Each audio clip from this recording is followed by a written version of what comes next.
10장, 수심결 10장 뒷부분을 하겠습니다. 그래서 이 하루 24시간 동안 보고 듣고 썩내고 기뻐하는 것이 도대체 무엇이 하는 거냐, 이렇게 앞부분에서 물었습니다.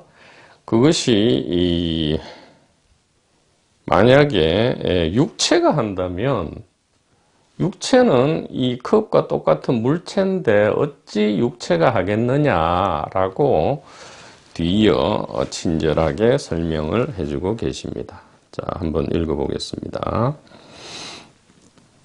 만일에 말하기를 색신이 운전한다면 무슨 까닭에 어떤 사람이 잠깐 사이에 죽어서 전혀 썩지 않았으되 눈은 보지 못하며 귀는 듣지 못하며 코는 냄새를 맡지 못하며 혀는 말을 하지 못하며 몸은 요동치 못하며 손은 잡지 못하며 발은 다니지 못하는가.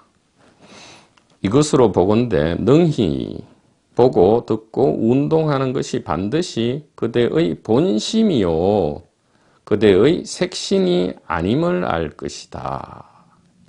이렇게 말씀을 하십니다. 그래서 앞서도 말씀을 드렸지만 그냥 이 신이라 하면 우리 자신, 즉 셀프를 지칭하고요. 이 육체를 나타날 때는 특히 색신이라고 말씀을 하고 계십니다. 색신 해서 이것이 이제 육체. 그래서 예를 들어 육체가 보고 듣고 한다면 죽은 지 1초 뒤에 사람은 여전히 이 혈액이 순환하고 체온이 있고 살은 사람과 전혀 육체가 다름이 없는데 왜 보고 듣고 운동하지 못하느냐, 이렇게 말씀하시면서 보고 듣고 운동하는 주체는 이 색신이 아니고 무엇이다? 그대의 본심이다, 이렇게 말씀을 하십니다. 본심, 본래 마음, 본래 의식이죠. 그런데 이 본심은 육체 속에 들어있지 않죠. 만약에 육체 속에 들어있다면 역시 육체가 보고 듣고 하는 것일 건데 본심은 육체 속에 들어있는 것이 아니고요. 하늘과 땅을 뒤덮고 있다라고 했습니다. 그러니까 본심이 육체 안에 있는 것이 아니고요. 육체가 오히려 본심 안에 있다. 그렇기 때문에 육체 안에는 소위 말해서 마음이라든가 영혼이라든가 의식이라는 것이 육체 안에는 없다, 이 말이죠. 육체가 오히려 이 거대한 단일한 의식 안에 푹 젖어 있다, 이렇게 이야기를 할 수 있습니다. 그래서 이 본심이 보고 듣는다. 이 본심은 다른 말로 본각이라고도 합니다. 본각. 즉 본래의 의식이죠. 마음은 의식이다, 이 말입니다. 그래서 우리는 본래의 깨달음으로, 즉 그리스도와 붓다의 깨달음과 완벽하게 그 질적으로 동일한 그 깨달음으로 보고 듣고 평소에 운동하고 활동한다, 이렇게 말씀을 하고 계십니다.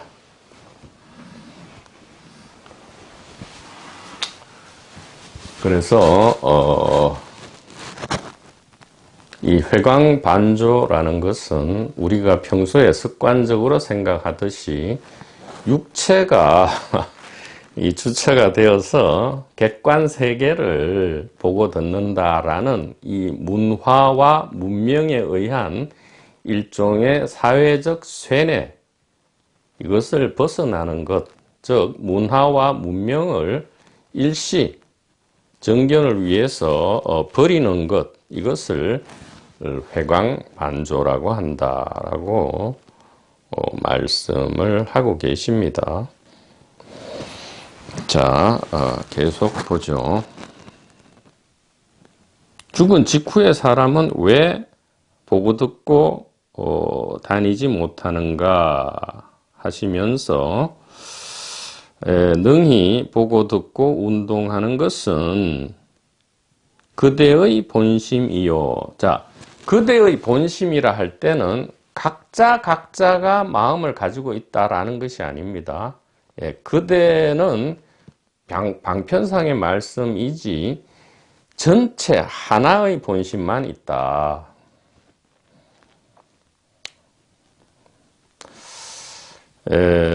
비유로 얘기하면 전기라는 정체는 하나의 에너지체로서 하나만 있죠. 그런데 이 전기 에너지가 에어컨을 작동시키면 냉기가 나오고요. 히터를 작동시키면 열기가 나옵니다. 그리고 전기 자동차를 작동시키면 굴러가죠. 운동을 합니다. 그리고 TV나 각종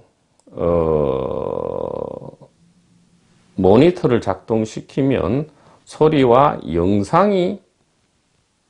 영상으로 변하죠. 전기 에너지가 소리와 영상으로 변모합니다. 이와 마찬가지로 이 하나의 의식, 하나의 본심이 각각의 이 물체에 작동해서 어떤 물체를 작동하면 이문호라 하고, 또 어떤 물체를 작동시키면 홍길동이라 하고, 또 어떤 물체를 작동시키면 동물이라 하고, 어떤 물체를 작동시키면 식물이라 하고, 심지어 어떤 물체를 작동시키면 책상이라 하고, 또 컵이라고 한다. 이와 같이 모양과 역할은 천변만화하지만 이 모든 것의 주체는 딱 하나다. 그것이 본심이다. 즉 일본심이다. 이렇게 이야기할 수 있습니다. 그리고 일본각이다. 단 하나의 의식이다. 원리스죠. 하나님이다. 그 얘기입니다. 원. 하나님이다. 이렇게 이야기를 할 수 있겠습니다. 그래서 우리가 다른 전통의 용어로 이야기한다면 보고 듣고 운동하는 모든 것이 무엇이냐 하면 하나님의 역사다. 하나님이 역사하신다, 활동하신다, 이렇게 이야기할 수 있겠습니다. 자, 그래서 우리의 단 하나의 마음이 보고 듣고 냄새 맡고 움직임의 주체가 된다. 마치 우리가 이제 망원경이나 갖가지 도구를 사용해서 보고 듣고 알 수 있죠. 그런데 망원경이나 그 도구가 보고 듣는 주체가 아니면 명백합니다. 더 나아가서 이 컵을 구성하는 물질 요소들과 육체를 구성하는 물질 요소는 완전하게 동일하죠. 알려진 100여 개의 원소에 의해서 육체는 물론이고 삼라만상이 조직됩니다. 그런데 이 동일한 원소를 가지고 조직 수준이 더욱 높아진다 해서 갑자기 보고 듣지 못하는 것이 보고 듣는 주체가 될 수는 없는 것이죠. 그렇다면 육체보다 더욱 정교한, 예를 들어 항공기가 있다 합시다. 항공기는 자동항법 장치조차 있죠. 하늘을 날아서 저 스스로 목적지에 당도하고요. 온갖 주변 환경 조건들을 다 인식해서 자동으로 적응합니다. 어떻게 보면 항공기가 더 사람의 육체보다 정밀하고 정교하다 하지만 항공기가 보고 듣는다. 지가 혼자 주체가 되어서 날아다닌다라고 하면 물론 비유로는 우리가 얘기하죠. 보잉 747기가 뉴욕에서 서울까지 자동 항법으로 온갖 폭풍우와 경로를 다 스스로 계산해서 기장과 부기장이 전혀 손끝 하나 안 돼도 날아왔다 라고 우리가 비유로 얘기하지만 이 보잉 747이 이 의식체로서 보고 듣고 비행하는 그러한 주체는 아니죠. 그러면 사람이 주체냐? 사람도 아니라는 겁니다.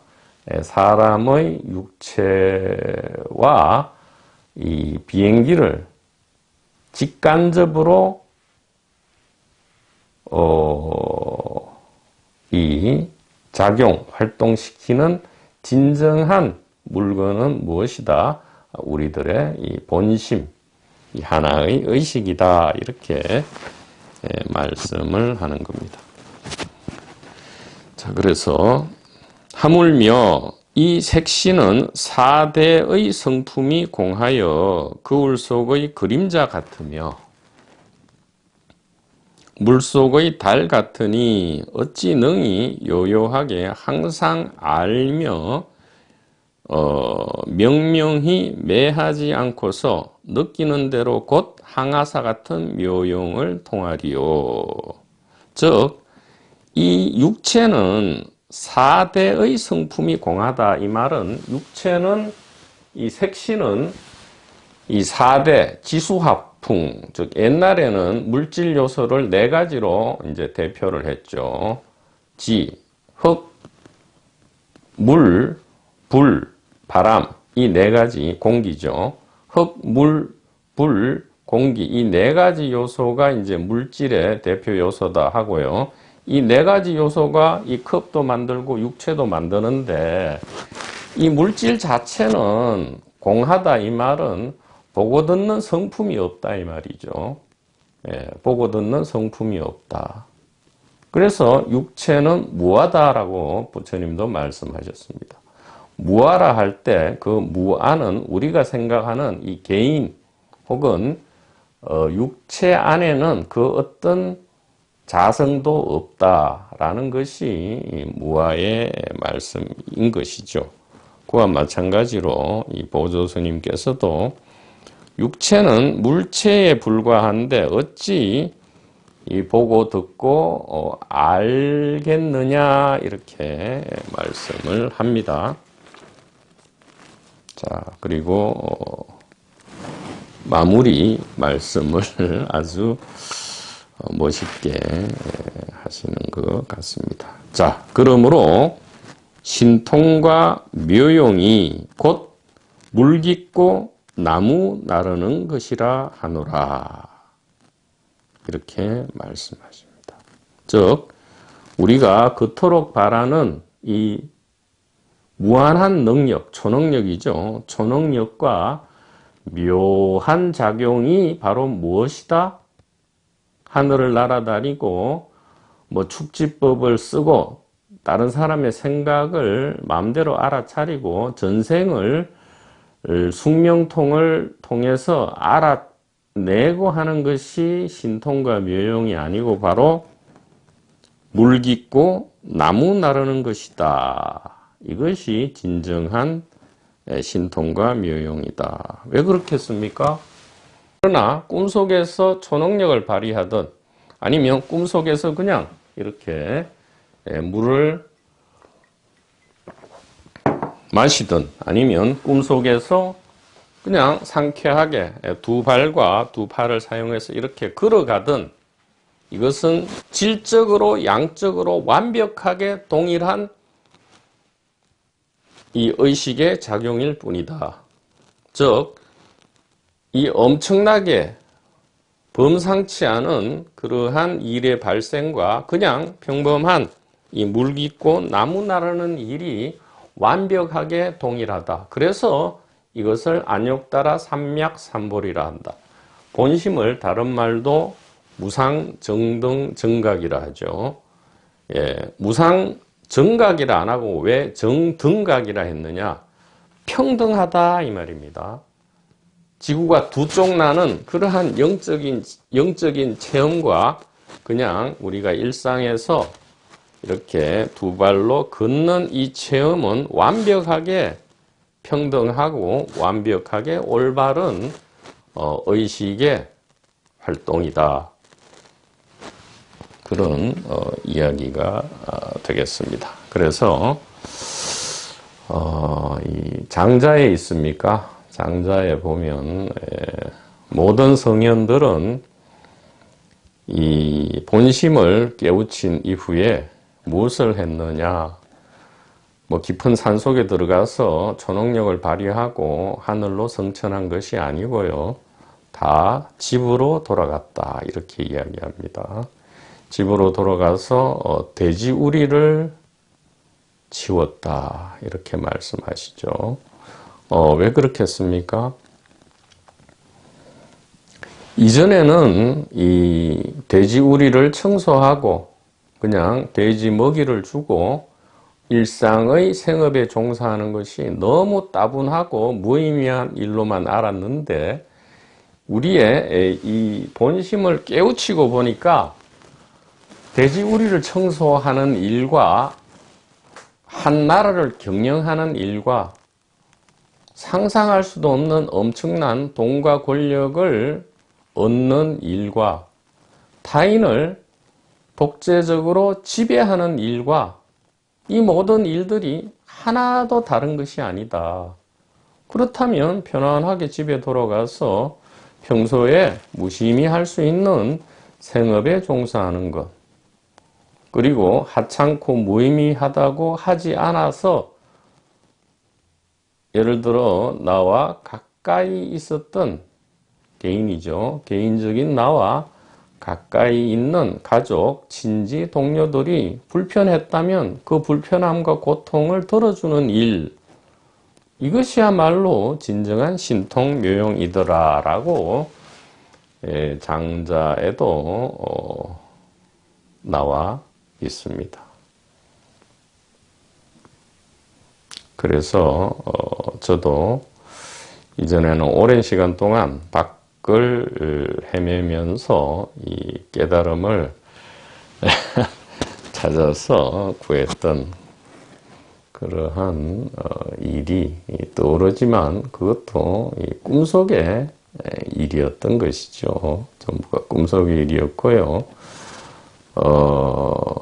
이 본심에 대해서 어느 정도 믿음과 이해가 일어난 뒤에는 그것을 역시 이 장자에 나오는 모든 성현들이 우리의 본래 의식을 깨우친 뒤에는 모두 집으로 돌아가서 돼지우리를 청소했다는 이 말에 깊은 공감을 느끼고 있습니다. 자, 다음 시간에는 11장을 하도록 하겠습니다.